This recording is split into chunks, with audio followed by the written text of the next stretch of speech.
పరమేశ్వర స్వరూపైన సభకి నమస్కారం. పరమశివుడు మహానుభావుడు. సమస్త వేదముల చేత ప్రతిపాదింపబడినటువంటి పరబ్రహ్మస్వరూపము ఆ పరమశివుడే. శివ అనేటటువంటి మాటకి అర్థం మంగళం, కళ్యాణం, శుభం, ఇటువంటి మాటలు చెప్తారు. అంటే ఎక్కడెక్కడ శివుణ్ణి ఆరాధిస్తారో, ఎక్కడెక్కడ పరమశివుని యొక్క అనుగ్రహం ఉంటుందో అక్కడక్కడ కళ్యాణం ఉంటుంది, మంగళం ఉంటుంది, శుభం ఉంటుంది తప్ప వేరొకటి ఉండేటటువంటి అవకాశం ఉండదు. అందుకే ఒక్క శివుడికి మాత్రమే శాస్త్రాలలో పరమశివ అనేటటువంటి మాట ఉంది. పరమ విష్ణు, పరమ బ్రహ్మ అన్న మాటలు ఉండవు. అలాగే సదా విష్ణు, సదా బ్రహ్మ ఈ మాటలు ఉండవు. సదాశివ, పరమశివ ఈ రెండు మాటలు విశేషణాలుగా శివుడికే అన్వయం చేస్తారు. ఎందుచేత ఆయన పరమశివుడయ్యాడు, సదాశివుడయ్యాడు అంటే ఎప్పుడైనా కోపంగా ఉన్నట్టు కనపడతాడు, కానీ నిజానికి ఆయన కోపమునకు వశుడయ్యేటటువంటి స్వభావం ఉన్నవాడు కాడు.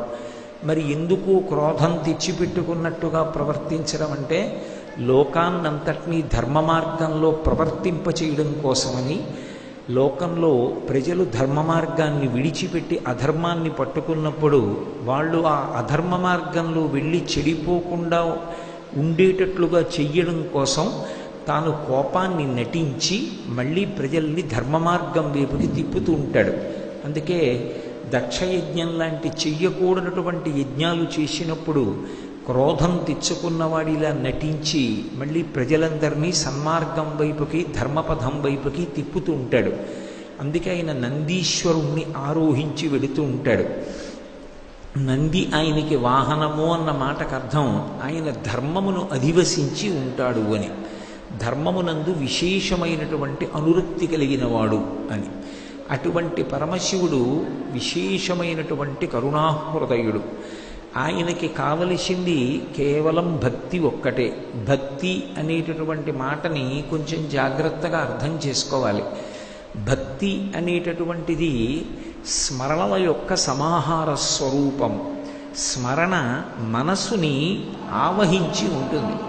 నేను నా కుమారుణ్ణి స్మరించాను అన్నాను అనుకోండి, నా మనసుతో నా కొడుకుని తలుచుకున్నాను అని గుర్తు. నేను నా ఊరిని స్మరించాను అంటే నా ఊరి పట్ల నాకున్నటువంటి అభిమానం అటువంటిది. మనస్సు నుండి స్మరణలు వస్తాయి. స్మరణ రెండు కారణముల చేత రావచ్చు. ఒకటి క్రోధము చేత రావచ్చు, రెండు ప్రేమ చేత రావచ్చు.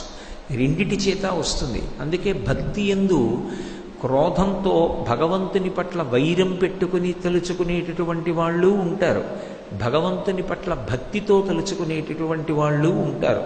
కామోత్కంఠత గోపికల్ భయమునన్ కంసుండు వైరక్రియా సామగ్రించి శుపాల ముఖ్య నృపతుల్ సంబంధులై వృష్ణులున్ ప్రేమన్ మీరలు భక్తి మేము ఇది చక్రింకంటి మెట్లైన నుద్ధామ ధ్యాన గరిష్ఠులైన హరిచందన్ వచ్చు ధాత్రీశ్వర అంటాడు నారదుడు ధర్మరాజు గారితో.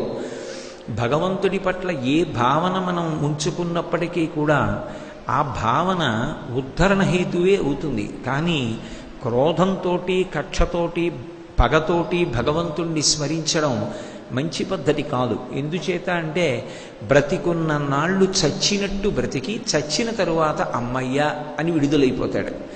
ఆ పరిస్థితి హిరణ్యకశిపుడు, రావణాసురుడు మొదలైనటువంటి వాళ్ళు పొందారు. అలా పొందకుండా బ్రతికున్నప్పుడు సత్వగుణంతో ధర్మాన్ని అనుష్ఠానం చేసి భగవంతుని యందు ప్రీతితో కూడినటువంటి భావనతో జీవించిన వాడు ఎవరుంటాడో వాడు సాత్వికమైనటువంటి భక్తితో ఉన్నవాడు అని పిలుస్తారు. ఆ భక్తి అపేక్షణీయము.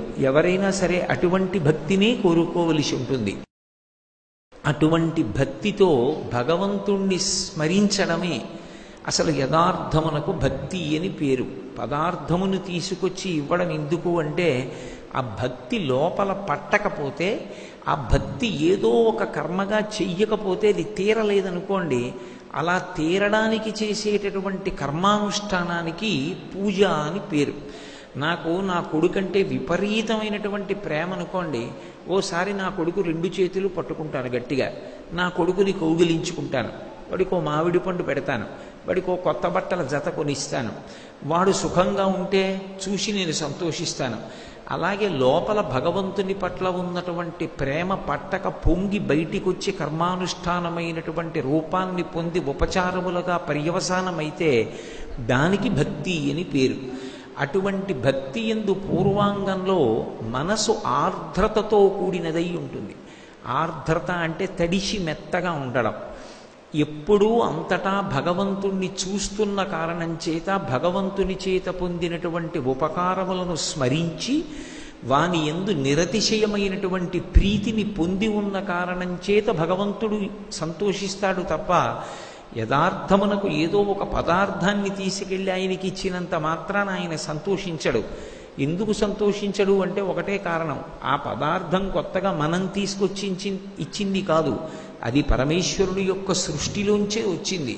అందుకే శంకరాచార్యుల వారు శివానందలహరి చేస్తూ ఒక మాట అంటారు, ఈశ్వర అసలు మీకు ఇవ్వడానికి మీకు లేనిది నా దగ్గర ఉన్నది ఏముంది కనుక? కరస్తే హేమాద్రౌ గిరిశ నికటస్తే ధనపతౌ గృహస్థే స్వర్భూజామరసురభిచింతామణిగణే శిరస్థే శీతాంశౌ అని పరమశివుని యొక్క వైభవం గురించి మాట్లాడుతూ కరస్తే హేమాద్రియౌ, ఆయన చేతిలో బంగారు కొండ మేరు పర్వతాన్ని ధనస్సుగా పట్టుకున్నాడు. గిరిశ నికటస్థే ధనపతౌ, ఆయన పక్కన ఎప్పుడూ నవనిధులకు అధిపతి అయినటువంటి కుబేరుడు చేతులు కట్టుకుని నిలబడి ఉంటాడు. ఇంకా ఆయనకి మనం ఏమిస్తాం? గిరిశ నికటస్థే ధనపతౌ గృహస్థే స్వర్భూజామరసురభిచింతామణిగణే. ఆయన ఇంట్లో చూస్తే చింతామణులతో కట్టబడినటువంటి గోడలు ఉన్నాయి. ఆయన ఇంట్లో కామధేనువులు కల్పవృక్షములు ఉన్నాయి. మనందరం ఒక కల్పవృక్షం దొరికితేనే ఎంతో సంతోషించి ఆ కల్పవృక్షము యొక్క అనుగ్రహము చేత కోర్కెలు తీర్చుకుంటాం. మనమేమి, నిజానికి మనకి కల్పవృక్షం అమ్మవారు. కల్పవృక్షాన్ని ఆశ్రయించేసి కోర్కెలు తీర్చుకునేది దేవతా స్త్రీలు. శంకర భగవత్పాదులు సౌందర్యలహరి చేస్తూ అంటారు, నఖైర్నాకస్త్రీణాం కరకమల సంకోచ శిశిభిః తరూణాం దివ్యానాం హసతైవతే చండిచరణౌ ఫలాని స్వస్థ్యేభ్యః కిసలయకరాగ్రేణ దదత దరిద్రేభ్యో భద్రాం శ్రియమనిశమహ్నాయ దదతౌ అంటారు. ఆ కల్పవృక్షముల యొక్క చిగుళ్ల చేత ఇవ్వబడినటువంటి కామితములను స్వీకరించి దేవతా స్త్రీలు దేవతలు సంతోషపడుతుంటారు. కానీ మనకి ఏది కల్పవృక్షం అంటే పరదేవత యొక్క పాదముల జంటయే. దాన్ని స్మరించినంత మాత్రం చేత మనం అభ్యున్నతిని పొందుతాం.